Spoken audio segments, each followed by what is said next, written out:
물질 인자가 하늘나라 들어가기 어렵다는 이 말씀은요, 이게 제가 물질이 인자가 하늘나라 물질의 문제 때문에 이 젊은이는 돌아갔잖아요. 고까지요, 고까지. 물질의 문제 고까지 왔다가 마가복음 10장 지금 23절부터 읽고 있습니다. 근데 이 부자 청년이 돌아간 거예요. 그럼 여러분, 이거 물질의 문제를요, 그래, 절대 아니에요. 물질은요, 엄청난 힘을 갖고 있습니다. 그래서 물질의 능력을 무시한다 할 때요, 여러분은 그건 자신을 속이는 거예요. 우리는 당장에 활동하려면 물질이 필요해요. 맞죠? 당장에 우리는 생활하는 데 있어서 중요한 근거예요. 그런데 이 물질이 이 부자 청년이 천국을 못 가게 만들었다는 거예요. 이 부자 청년은요, 거기서 멈추어 서면서 내가 이런 선택은 얼마나 어리석은 선택인가를 알아야 하는데, 이 부자 청년은요, 거기서 슬픈 기색을 하고 근심하며 갔다고 했습니다. 그까지 믿음이 그까지. 여러분 믿음은 어디까지입니까? 이미 이 믿음을요, 확실하게 결정한 사람은요, 흔들림이 없어요. 나는 천국 간다, 지옥 안 간다, 딱 결심을 한 사람은요, 어차피 우리는 이 땅에 하나님의 시간이 되면 순교를 해도 하나님의 시간이에요. 이 땅에서 그냥 죽는 것도 하나님의 시간이고, 하나님은요, 여러 가지 방식으로 하나님이 영광스럽게 생명을 끝내는 것도 있고 평안하게 끝내는 것도 있습니다. 그죠? 그럼 누가 결정하냐? 사실은 우리가 핍박한다 해도 핍박한 자 결정하는 게 하나님이 결정하시는 겁니다. 하나님이. 그러니까 우리는요, 이 세상 살면서 어디에 3년 줄 서는지 압니까?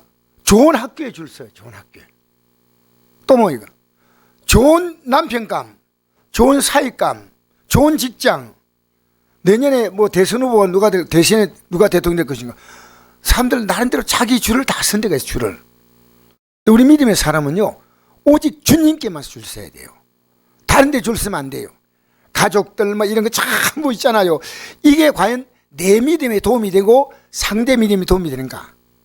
네, 오늘 저를 찾아온 어떤 목사님이 계셔서 그 목사님에게 이런 얘기를 드렸습니다. 목사님, 우린 두 종류를 사람을 만나야 되는, 하나는 내가 그에게 복음을 주기 위해서, 근데 밖에는 그걸 깔지 않죠. 만날 때 내 자녀도 마찬가지요, 내 남편도 마찬가지요. 근데 또 하나는요, 내가 그에게 믿음의 선한 영향을 받기 위해서 만날 거예요. 이 두 가지입니다. 근데 이 부자 청년은요, 물질의 줄을 딱 선 거예요. 이 줄은 옮길 수가 없는 거예요. 여러분, 사람에게 줄 서면요, 못 옮깁니다. 돈에 줄 서면요, 못 옮깁니다. 그러니까 하나님이 강제로 띄워놓는 거예요. 강제로. 그때는 본인이요, 정말 고통스럽습니다. 부자가 하나 들어가 심히 어렵다 그랬습니다. 여러분, 내가 어떤 문제 만나도요, 줄을 섬기는 데 있어서 전혀 영향을 받지 않는다면 정말 대단한 사람입니다. 그래서 자, 24절 보니까 제 아들이 그 말씀에 놀란지라 예수께 다시 대답하여 이르시되, 애들아, 하늘나라에 들어가기가 얼마나 어려운지 낙타가 발리게 나가는 것이 부자가 하늘나라에 들어가는 것보다 쉬우니라 하시니, 제 아들이 매우 놀라 서로 말하되, 근데 누가 구원 얻을 수 있는가 하니, 매우 놀랐다는 말은요, 자기들도 물질을 갖고 있는 사람들이에요. 예수님의 제자들이 다 가난한 자들이 아닙니다. 우리는요, 주님 뜻대로 다 산다는 이런 말은요, 너무 하기 쉬워요. 그러니까 하나님 나라가 들어가야 쉬우니라 매우 놀라 말하되 누가 얻을, 우리도 구원 못 얻는다는 거예요. 이 정도라면, 그죠? 예수께서 그걸 보시며 이르시되, 사람으로는 할 수 없다는, 누구도 할 수 없다는 거예요. 사람은 하나님으로 그렇지 아니 하나님은 다 하실 수 있다는 거예요. 우리가 이 천국 가는 것은요, 하나님이 하시는 거예요. 여러분이 할 수 있는 건 뭡니까? 내 연약함을 알고 회개하며, 그러면 우리 죄를 용서하면요, 우리가 영이 맑아지면요, 심령에 가난한 자가 복이 있다. 마음이 청결한 자가 뭘 본다고 했어요? 하나님 본다 했잖아요. 회개해야 비로소 보이는 거예요. 회개하지 않으면요 세상만 보여요. 그러니까 딱 회개하면요 성령이 오셔서 우리 연약함을 도우시는 줄 믿습니다. 그러니까 이 길을 갈 수 있는 거예요. 우리는요 처음부터 끝까지 주님이 가게 하셔요. 좀 쉽게 말하면요 주님이 애야 너 세상에 업혀가지 말고 나에게 업혀라. 세상 손잡고 가지 말고 나 주 손잡고 와. 왜 세상 따라가? 나 따라와. 다 뺏겨. 멸망이야. 나 따라와. 하나도 빼앗기는 것이 없고 생명을 얻되 넘치게 얻는 길이야. 응? 하나님이 하신다는 겁니다. 베드로가 여짜고 이르되 보소서 우리가 모든 걸 버리고 주를 따랐나이다. 모든 걸 버리고 그냥 버리고가 아니고 모든 걸 버리고 주를 따랐나이다. 예수께서 이르시되 내가 진실로 너에게 이르노니 나와 복음을 위하여 집이나 형제나 자매나 어머니나 아버지나 자식이나 전토를 벌인 자는 현세에서 집과 형제와 자매와 어머니와 자식과 전토를 100배나 받되 박해를 겸하여 받고 내세 영생 받지 못해가 없느니라. 여러분 이 100배를 잘못 해석하면 안 됩니다. 어머니가 100배가 되려면 아버지가 100번 장가가야 돼요. 그렇잖아요. 그런 식으로 해석하면 안 돼요. 이 100배는요 완벽한 복이에요. 그리고 완벽한 복이 뭐냐? 땅의 복이 아니에요. 이거 아십시오. 이걸 자꾸만 끼워 맞췄어요. 여러분 만약에 이 땅에 믿음의 사람들이 복을 다 받았다면 12제가요 순교당할 이유 없어요. 알겠습니까? 우리가 이 땅에 살면서 진짜로 예수 제대로 믿는 사람은요 고난 받아요. 근데 무슨 복이 있냐면 신령한 복이 있는 거예요. 땅의 복을 자꾸만 하나님 복 받다고 강조하면요 안 믿는 자가요 나는 하나님 안 믿고 열심히 나를 믿고 살았는데 이래 잘 됐다. 여러분 할 말이 있어요? 우리가 받는 복은 땅의 복이 아니에요. 우리가 받는 복은 하늘의 복인 줄 믿습니다. 신령한 복이에요. 아무리 힘들어도요 그 속에 기뻐하는 거예요. 자, 우리 고린도전 4장 9절 한번 읽어볼까요? 14절까지. 이 사도 바울이 당한 고난이거든요. 고난인데 이렇게 설명합니다. 시작. 내가 생각하건대 하나님이 사도인 우리를 죽이기로 작정된 자같이 끄트머리에 두셨으며 우리는 세계 곧 천사와 사람에게 구인거리가 되었노라.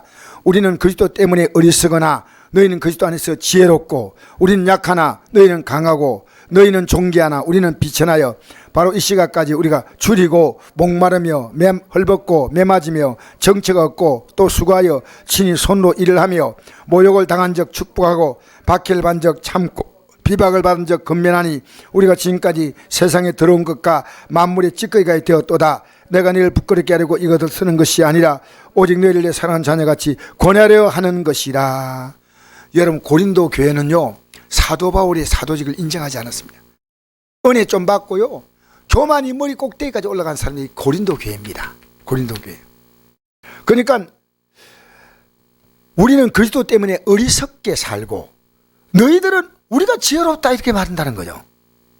우린 약하지만 너희들은 좀 강하다고 큰소리 치고 있다는 거예요. 그러나 진짜 주님 따라가는 것은 그게 아니에요. 이 시각까지 줄이고 목마르며 헐벗고 매맞고 정치없고 또 수고하여 친히 손도 일을 하며 모욕을 당한 적 축복하고 박해를 받은 적 참고 비박한 적 근면하니 우리가 지금까지 세상의 더러움과 만물의 찌꺼기같이 되었도다. 진짜 주님 따르면요 이 세상 것에 대해서 우리는 완전한 자유를 얻는 겁니다. 완전한 자유를. 알겠습니까? 진리랄지니 진리가 너를 자유케 한다 했습니까? 그런데 고린도 교회 말합니다. 내가 너를 부끄럽게 하려고 이것을 쓰는 것이 아니라 오직 너를 사랑하는 자녀같이 권하려는 것이다. 지금 이들은요 우쭐거리고 우린 예수 믿고 말이야 이렇게 잘 사는데 사도 바울은 처음 매맞고 감옥 들어가고 핍박받고 뭔가 문제가 있어. 아닙니다. 절대로 함부로 말하면 안 됩니다. 우리는요 진짜 예수 믿는 길은요 주님의 발자취를 따라가는 길입니다. 자, 하박국 3장 16절 읽어볼까요? 시작. 내가 들었으므로 내 창자가 흔들렸고 지금 바벨론이 침공에 들어온다는 얘기를 듣고요 창자가 흔들렸어요. 창자가. 누가요? 하박국 선자가요. 창자가 흔들렸고 내가 썩이는 것이 내 뼈에 들어왔다는 거예요. 야, 큰일 났다. 내 저수에서 몸이 떨리는 겁니다. 그런데 그럼에도 불구하고요, 그가 뭡니까? 하나님이 주신 영의 복을 받은 자입니다. 비록, 읽겠습니다. 시작. 비록 무화과 나무가 무성하지 못하며 포도나무 열매가 없으며 감람나무 소출이 없으며 밭에 먹을 것이 없으며 우리 양이 없으며 외양간에 소가 없을지라도 나는 여호와로 말미암아 즐거워하며 나의 구원의 하나님 말미암아 기뻐하리로다. 주여는 나의 힘이시라. 나의 발을 사등 같게 하사 나를 나의 높은 곳으로 다니게 하시리로다. 아멘. 할렐루야. 여러분, 신령한 복은요, 땅의 복이 아닙니다. 100배나 주시는 복은요, 땅의 복도 일부 줄 수 있겠지만 여러분, 12제자 가운데는 한 명도 땅의 복 받은 자가 없습니다. 육의 복을요 끼워 넣어서 이게 믿음의 복이다, 아니요, 그건 무당들이 하는 얘기입니다. 알겠습니까? 그래서 아브라함은요 뭘 바라본지 압니까? 하나님이 예비하신 저 성을 바라보고요, 그들이 아브라함이나 이삭이나 야곱은요 큰 부자지만 천막을 치고 살았습니다. 이 땅의 복을 받지 말라는 말이 아닙니다. 이 땅의 복을 받는 게 여러분의 기도 제목 되면 안 됩니다. 하나님 앞에서 우리가 믿음 생활하는데 건강에 힘들어서 하나님 건강에 복 주세요 기도하는 거 잘못된 거 아니에요? 생활이 너무 어려워서 하나님 경제적으로 좀 너무 힘듭니다, 이건 내가 잘못되고 말하지 않습니다. 그러나 우리에게는요, 우리에게 진짜 있어야 될 복은요, 땅에 속한 복이 아니라 하늘에 속한 복입니다.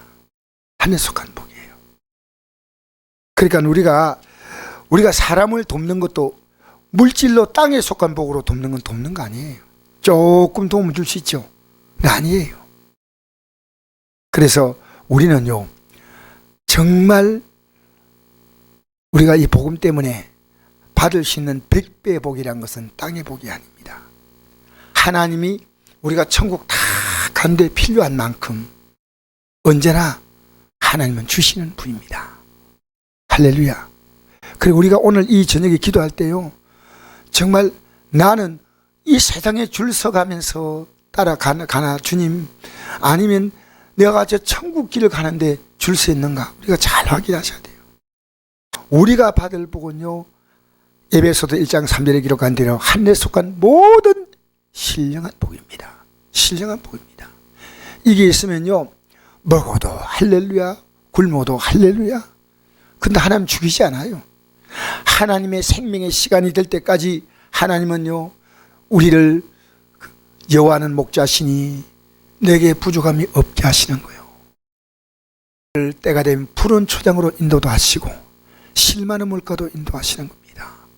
여러분, 오늘 우리는 이 저녁에 기도할 때요, 과연 내 안에 이 신령한 복이 있는가? 신령한 복이 있는가? 내가 세상의 결핍에서 그것을 구하는가? 그것이 믿음을 이해하는 것이라면 꼭 필요하지요. 나는 그건 잘못됐다고 하지 않지만요, 하나님은 그 나라와 그 일을 먼저 구하는 자에게는 무엇을 먹을까, 무엇을 마실까, 뭘 입을까, 이건 하나님이 더해 주신다는 약속이 있습니다.